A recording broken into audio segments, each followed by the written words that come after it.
Hello, good morning, everybody. Hope you're doing well. Today, what we're going to go over is the Austin market, MSA. So, when I say MSA, guys, it means Metropolitan Statistical Area. Essentially, that's the whole city and surrounding counties for a main city, right? So, Austin just doesn't include Austin, it includes the surrounding counties. And this is basically based off of what the census records indicate. So the census.gov indicates this. So we want to make sure that we're targeting um, the entire the entire market for a particular area. So I'm going to go ahead and just do an audio check here on YouTube and do an audio check on Facebook, and then we'll go ahead and get started, guys. Again, I'm aiming to do these twice daily. Some of these markets might be, I wouldn't say smaller, but they might be too affluent where it won't make sense for me to do like the market analysis in the morning and then the list pull in the evening. But again, this is a work in progress. So we'll just see where this takes us. But again, we have over 55 markets, guys, that we can analyze that are over a million population, which is just insane. All right, let me go ahead and make sure this is posted in my Facebook group, and I'll get started.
All right, great. So let's go ahead and get into it.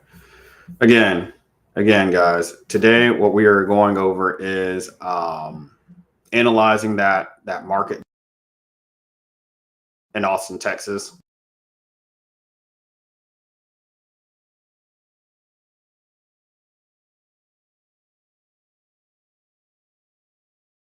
I just want to make sure my audio is good on YouTube here.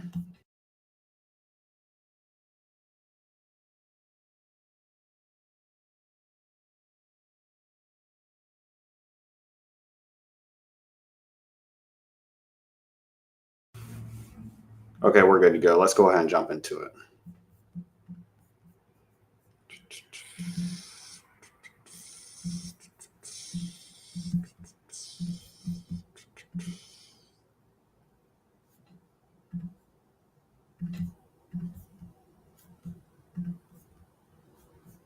All right, cool. Okay, so again, we did Atlanta yesterday. If you didn't catch that stream, go ahead and check that. We're going in alphabetical order. Again, all the zip codes that are over 1 million in population estimate based off of the census. So we have about 2.4 million in population for Austin. So let's go ahead and dive into it. Analysis. All right, so the first thing I need to do, guys, is, well, not pull up Atlanta. I need to pull up my other zip code analysis sheet. All right, there we are. All right, the first thing we need to do is actually get all of the get all the counties in the Austin MSA. Again, when you're analyzing these MSAs, metropolitan statistical areas, you only want to put in the counties and zip codes for those counties in one sheet. So I'm not going to have Austin, Texas, San Antonio, Texas, and Dallas, Texas, and Houston all on one spreadsheet. because we want to compare apples with apples. Um, you guys probably have heard the term from realtors, but it applies to investors as well. Real estate is local. Location matters, but the regional nature of real estate is important. It's like we have little mini kingdoms here. That's how I look at different MSAs and cities. Uh, like I look at them like they're kingdoms, and one kingdom may be thriving and another one may not, even though they're part of the same realm. Okay. So one, or even let's look at Rome. So one area in Rome could have been thriving, and even though another area all the way hundreds of miles away was underneath the same tutelage of the Roman Empire, it could be suffering. So in the United States, it's the same thing. You can have one market that's super up and then one market that's down. That's why I was never really concerned that we were going to encounter some sort of great recession like people were anticipating in 2023.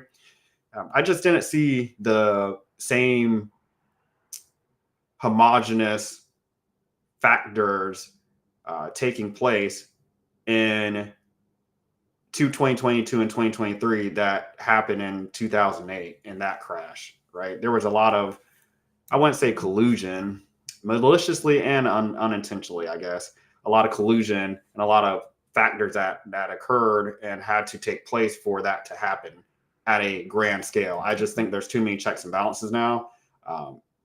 With how lending is operating, I think there's too many sophisticated algorithms that will ensure we're not in a situation where subprime lending is going on. What I anticipated was going to happen when everybody was screaming a recession back in 2023 was just that the markets were going to go back to their pre-pandemic levels. So we saw a spike in home prices in 2021, 2022, and 2020 and 2023. If the market in some of these areas, if the prices increased by 20% in some of these areas, I just anticipated it was just going to go back down to 20%. So it's like it just balanced out. It's not like people lost significant equity from the actual home value that they had. It's not like they had a 20% dip. The market just corrected itself again. So when I look at the real estate markets, I look at them regionally, and I just think it's very foolhardy to indicate that we're going to be in a recession real estate market wide. I think that's just a very easy way out to convince yourself, if things aren't going well with you in your real estate market, that the market's just down. That's not it. Guys, all these MSAs over here, there's going to be some market here, or a handful of markets that are really performing well. That's why I'm doing this exercise. And even if some of these markets are not doing well, I guess ubiquitously, if there's more than 100 zip codes, some of these have close to 200, 300 zip codes, you're going to have a situation where you're going to have a lot of opportunity just in a handful of zip codes. So out of thousands of zip codes, you can't tell me that there's not going to be some that are going to be worth targeting and there's going to be opportunity there. That's what we're looking for here. Okay. So let's go ahead and get into it. All right. So the first thing I'm going to do is go to my zip code analysis sheet. And then I'm going to, not my zip code analysis sheet. I'm just going to figure out how many counties and which counties are in the Austin, Texas area.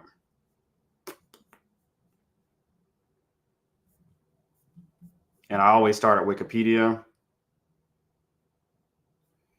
So it looks like there are 1, 2, 3, 4, 5. Okay, 5 counties.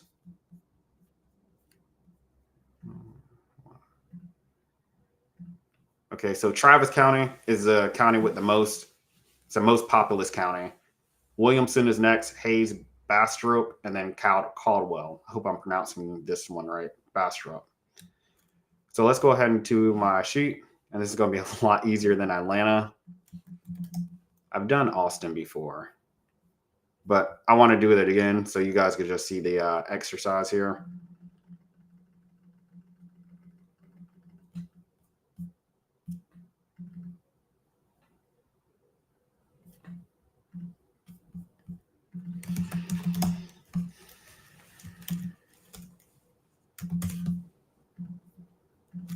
So I always like starting off with the most populous county. So that is going to be Travis.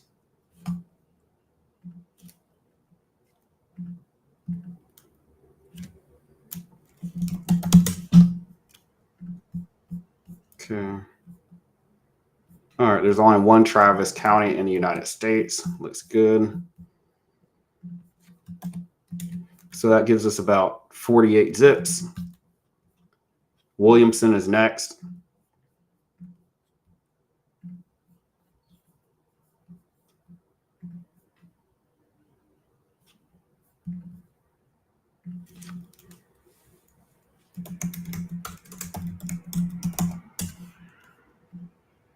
So a couple of counties in the United States named Williamson. We just want the Texas ones.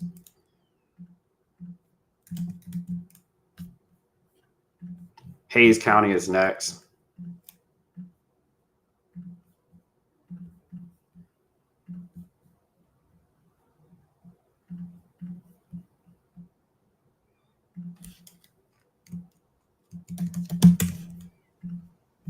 Okay. So about six zip codes. Bastrop.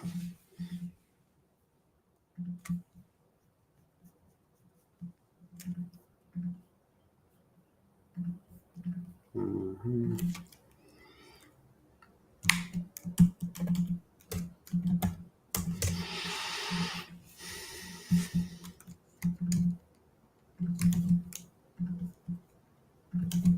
And then lastly, we're looking at Caldwell County. This is the smallest, it's the smallest market here.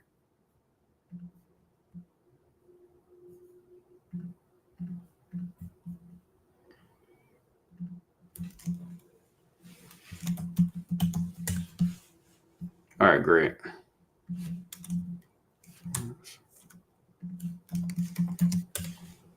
All right, so cool. Caldwell County, and we're looking at about 4 or 5 zip codes here.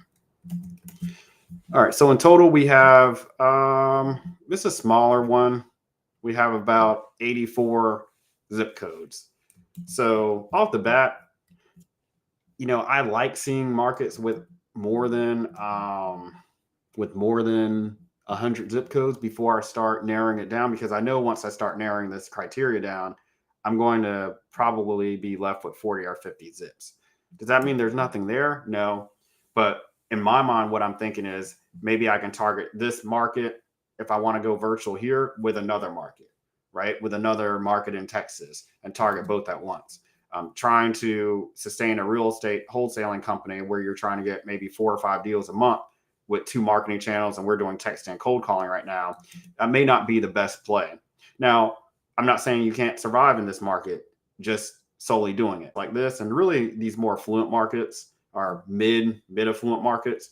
You probably need to be there physically. I think there's some markets that just perform better if you're actually there physically. I think this is one of them. You can make it work. But as a virtual market, just off the top of my head, I would probably say, hey, you know what? This isn't an area that I would target. But again, I haven't done the whole exercise. I'm just going off a hunch, and I'm just going off of things I've seen in Texas and Austin previously. So I'm actually going to try to back up my thesis up with actual data. Okay. But before that, let me just make sure I'm good here audio wise. Okay. So shout out to the person who screenshot the seller list up there. If you need to sell a list, guys, screenshot that little feed, excuse me, that little QR code rather, and it'll take you to a quick Google form, and I'll call you today. All right, guys, let's go ahead and get back to it. Cool. All right, so again, the data that we're seeing here is 2021 data to the left, and then we're seeing 2023 data to the right. So I'm going to just look at the averages of, or do the average formula for all these median sale prices for every zip code in this MSA.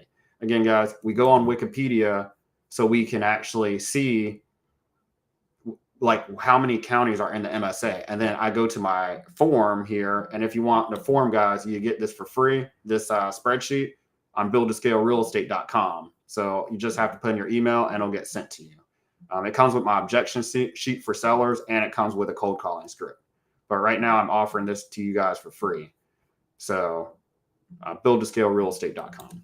But again, all these counties, I take the counties and then I just take the zip codes in those counties and then put those in a separate spreadsheet. Okay. And then I do the average for the median sale price, days on market, and a home sold. I usually only do it for 2023, but I actually want to see like how big of a leap, some of these zip codes have taken in these metrics here over the course of 2 years, because I know it's been a lot. Austin, Texas, from 2021 to 2023, big change. So first, I'm just going to freeze this top row here. And then we'll go ahead and get started. So the average of the median sale price, $386K. That is a lot for back then. I know it's going to be higher now. The average of the days on market, 50.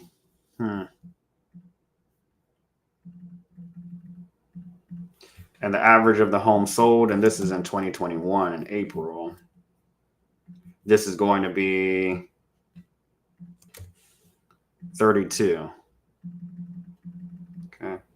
So I'm just going to drag this formula over for the 2023 data, which is the most updated data I have for the spreadsheet. And we're looking at like 556,000. That's a lot, guys. Then we're looking at 54 days on market. So days on market is pretty much the same. And then 110 homes sold. That's pretty good. It's pretty good. And I just want to go on Redfin just to see what some of these zip codes are looking like now.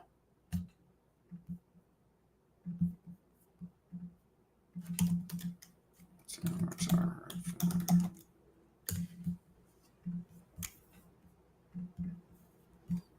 Market insights.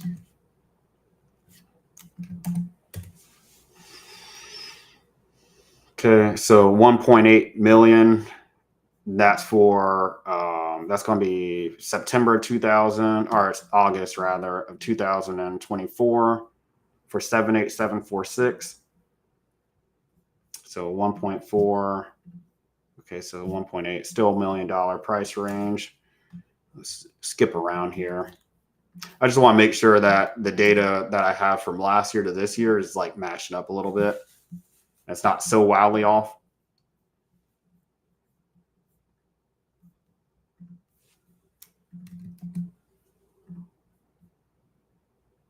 So 78722 was 650,000 as a median sale price.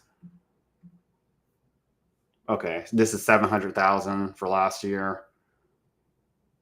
26 homes sold, 32 days on market. So 25 homes sold, 56 days on market. So home sold is basically the same. Days on market's a little bit higher compared to this data right here. But this data I'm looking at is at the tail end of summer. Okay, so cool. All right, so most of this data does look the same based off of what I'm looking at from last year to this year. But guys, Austin is an affluent market.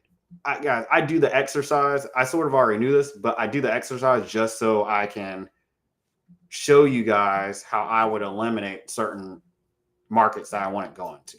Now, I'm not saying that there's nothing here. Guys, there's gold here. But let's go ahead and start going through the zip codes that I would target. Now, as an investor, you may find that this is a great market to be in if you're wanting to do novations, right? So if you're doing novations, or you're doing, even if you're a realtor, guys, I think a lot of realtors and the realtors that watch my content, you guys that are also investors, man, I think you guys really should start focusing on marketing to your sellers as your listings like you're an investor. Like I think that's a leap that not a lot of agents have made. I think what a lot of agents do that are investors, they look at their marketing like they're an investor first. And if they get any deals from it, they'll get deals from it. right? From their investor marketing, if they get any listings from it. They'll say, okay, well, that's a bonus. But they're looking at their marketing as if it's wholesale or novations type marketing. If any listings come out of it, that's a bonus. I think a lot of realtors and brokers should start putting marketing campaigns together just for your leads. I mean, I'm not an agent, I'm not a broker, I don't know the laws or anything like that, but correct me if I'm wrong. I don't think there's any laws or any what was it, National Real Estate Association, not NRA, NAR, National Association of Realtors. Correct me if I'm wrong here. I don't think they're going to bar you from doing your own marketing. Is there anything that's stopping you guys from doing that? It seems like a lot of agents are almost like in the sit and wait type game. And I'm just like, if I was an agent, I wouldn't be sitting and waiting for them to give me records. I would scrounge up some more money, put it on a credit card, and do my own campaign.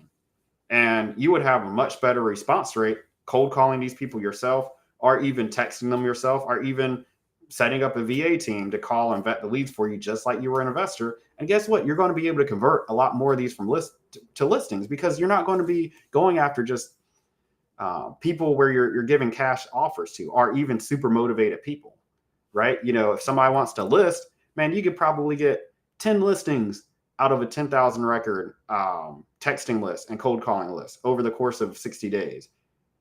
Because I know I can get at least 4 contracts out of a cold calling and texting campaign to a month over 60 days. So I know a realtor can get 5 solid listings, 10 probable. Okay, just depending on how long you've done that. I just don't understand why realtors don't make that intellectual leap. And correct me if I'm wrong here, if I'm looking at this incorrectly, but it just confuses me.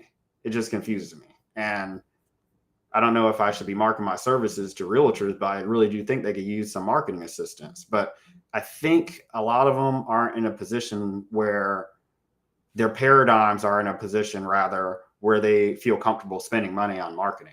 I think a lot of them learn that they should be getting referrals, or doing a lot of manual work, and the listings should come organically. And that just blows my mind again. That's great and everything, but I'm just a huge fan of controlling your destiny. And this is how you control your destiny. I don't just sit back and wait for sellers to come in my pipeline.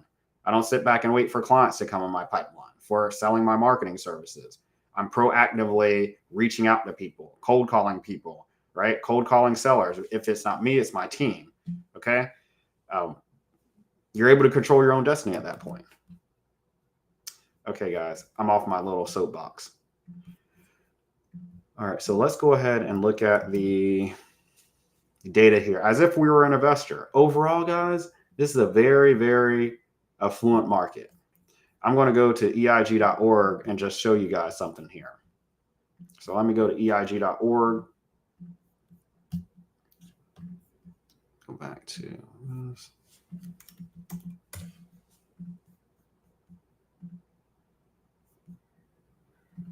Okay, let's go to the window here.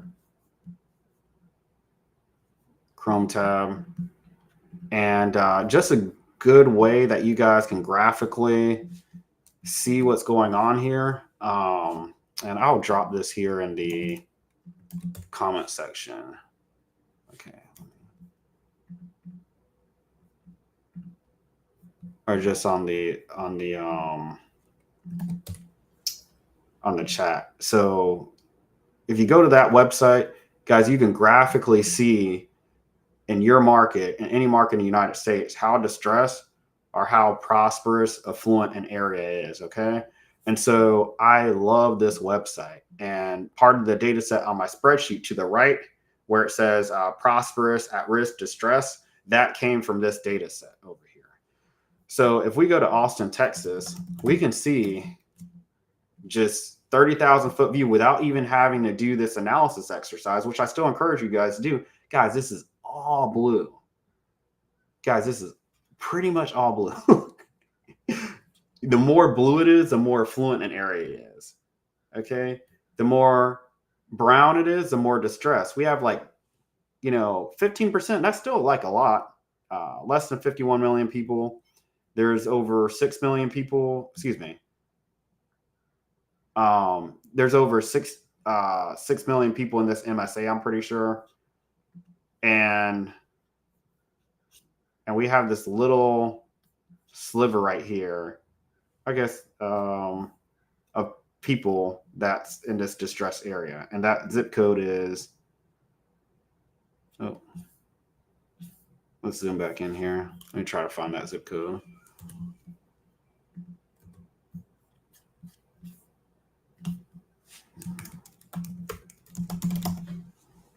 Austin. Oh, not Austin County. Austin, Texas.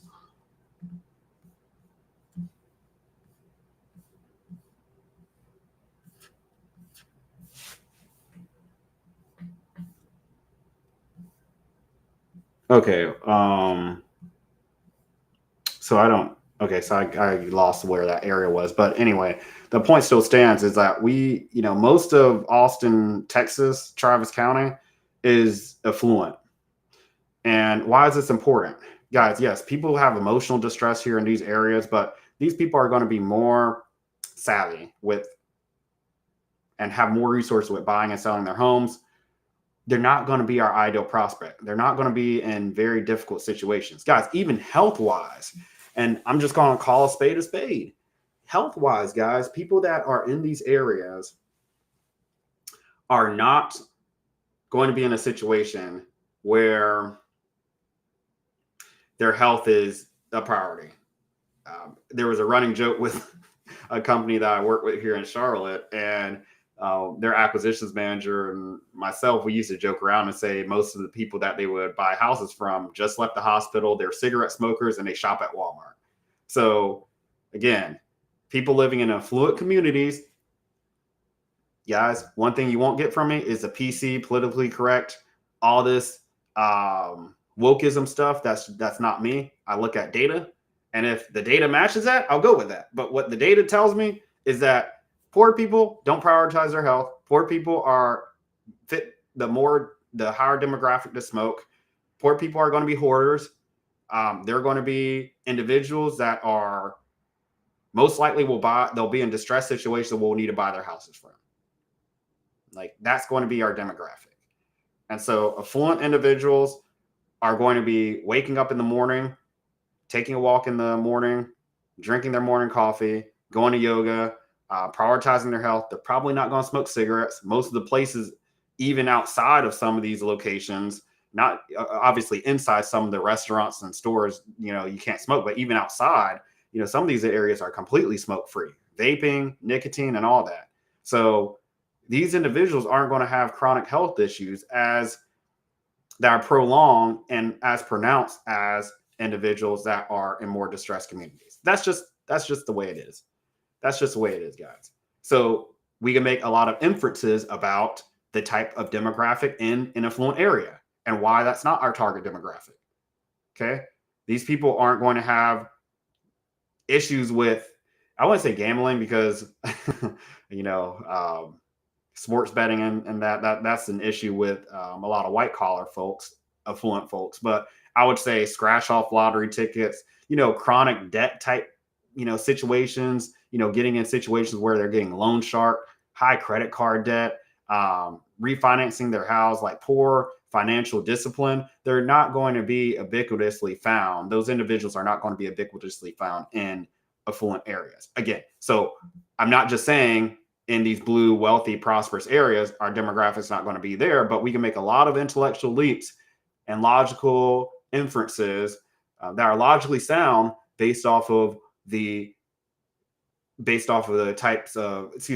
how affluent an area is. Okay. So that's why, in a very circuitous and long-winded answer, why our ideal individual won't be in an area that's pretty much all blue. Does that make sense, guys? I hope that makes sense. Okay. So if you just want to get a quick and dirty 30,000 foot view, literally, of like what's going on in your market, you could go to this website that I posted in the live chat comments there, and you guys can see what your area looks like. Now, you may say, well, CC, man, that's a lot of brown. Why don't you target all these other areas that are brown and orange? My friends, that's a great question. Well, over half of the markets, half of the zip codes in the United States are rural or are distressed. So, half of the distressed zip codes in the United States are rural. So these aren't going to be ideal places to target. I mean, they're going to be in the middle of nowhere. You're not going to be picking up any properties here in some of these areas. So that's just to keep in mind. We want to find a populous area that has a lot of distress. So high density areas with a lot of distress. That's super important. Okay. So let's go ahead and go back to our zip code analysis sheet, and let's go ahead and finish this sucker up. All right, so let's go back to the zip code analysis sheet. So let's look at the average here, 556,000 as a median sale price. Guys, I like targeting markets that are around 350K and below. 250K, 275K, that's a sweet spot as far as our demographic. Those people are going to be very cooperative, and you're not going to have a lot of war zone type properties like junker properties. You know, you could be in an area where the median sale prices are like 150,000. I don't think there's too many populated MSAs like that out here, but you could be in an area like that, and you'll have sellers giving away their homes, but you won't have any buyers for them. So it's a balance here. We want an area where you have cooperative sellers and sellers that want to work with you, but not overly cooperative where they're trying to give away their homes, and then you have no buyers. It's like a seesaw here. So we want an area where we have a lot of cooperative and motivated sellers, and also a decent amount of buyers, right? You can have a lot of buyers and no cooperative sellers. Like those are your affluent markets, like in Austin. And I'm not saying you can't get deals here. You're just going to have to do more marketing, and it's going to take you more leads to generate one contract. And that's what you have to be prepared for. So it may take you 100 texting leads to get one contract in this market, and 20,000 prospects to text versus me generating 30 leads and getting one contract in some of the other markets I'm in where the median sale prices are lower. Guys, 54 days on market, I'm not a huge fan of that, right? That's, really 50 is the max I like looking at, but that tells me that if I have a cash buyer, he's going to be looking at this market and saying, well, I can either go to this market or maybe another market in Texas or outside of the state and flip some homes in those areas, and they could go in 30 days versus almost 2 months sitting on the market. So when we look at days on market, I'm looking at this from my cash buyer's perspective. So we don't want to be in an area like a zip code. I know there's just one home sold here, but where there's 125 days on market, or even 69 days on market, or 82 days on market. Guys, there's some zip codes here I wouldn't even target, just merely because of that. You're not going to have buyers in this area. It's going to be very difficult moving these properties. And again, we're not doing outbound marketing. We're not pulling lists in these areas because we're not pulling lists in these areas the same way that we would just target PPC. Our advantage, or do pay per lead, or PPC rather, excuse me. Our advantage with curating our own list in these, and doing outbound marketing, is that we can get targeted with the individual and locations that we want to go to. Okay. If we're not doing our market research, this performs just as well as pay per lead. Well, pay per lead performs better because they're just going to say, well, let's just target the whole state, or let's just target the whole United States. The advantage here is that we can use this data to our advantage to eliminate any of these low density areas. Any of these low density areas, any of these areas we don't want to be in. So we don't want to just target locations just merely for the fact that we want to be in a particular MSA or a particular market.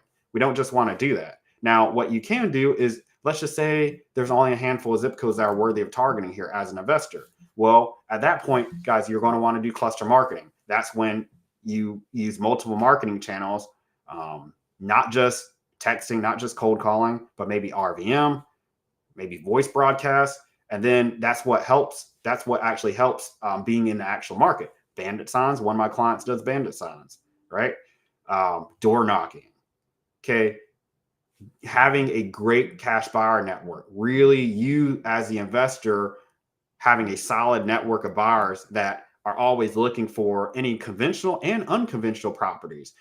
Guys, expanding your list criteria out to lots.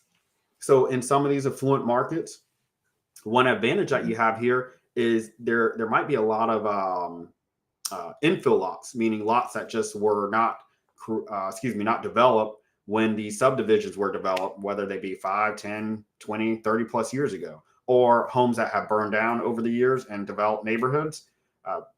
They have water, sewer hookups. They already have a foundation. They just need a structure to be put on them. Those types of lots are great for spec builds, and those are great lots to target, and that's a great demographic to target when you're in these affluent areas. So that's how I survived, and not just survived, thrived in my first couple of years being in real estate in Charleston, South Carolina. My first 2 years, and you guys that know my story have heard this before, my first 2 years in real estate, I primarily just targeted one neighborhood, and we wholesaled over 1/6 of a neighborhood. And they were majority lots that we closed to one developer. So it was over 80 parcels, close to 40 to 60 closings, probably closer to 60 closings. But a lot of the homeowners we wholesaled the lots from, most of them were like package deals. They were like 1 or 2 lots at a time. Okay. Sometimes 3, sometimes 4 or 5. But my largest deal and my first deal I closed was a 26 lot and single family home deal from a family of 3 individuals. Okay. So in these areas, you can target landowners. So it's not just single family residences. So you have to be creative in these areas, because if you're trying to target all these zip codes and just single family homeowners or duplexes, tris, and quads, then you might just be targeting stuff that's just not, people aren't going to resonate with your message. So here's how I would go about this. Let me go ahead and share my entire screen with you so you guys can actually see my filters that I would have here. So here's how I would do this. So again, 500K, I'll probably go up to 700K as the ceiling for the median sale price. I don't like going up that high, but this is an affluent market. So we have to take that in consideration, because if I go down to 500,000 or 400,000, I'm not going to have any zips here. Also, 2 days on market, we're looking at, honestly, I don't want to target anything that's over 50 days on market, but that's going to eliminate a lot. So I'll go up to 60. That's stretching it a little bit. And then home sold, I don't want to see any zip code that has fewer than, I like doing 50, but if I do 50, that might, I want to see greater than 50 homes sold, but that might eliminate a lot of these zips. At the minimum, I would do 20 homes sold.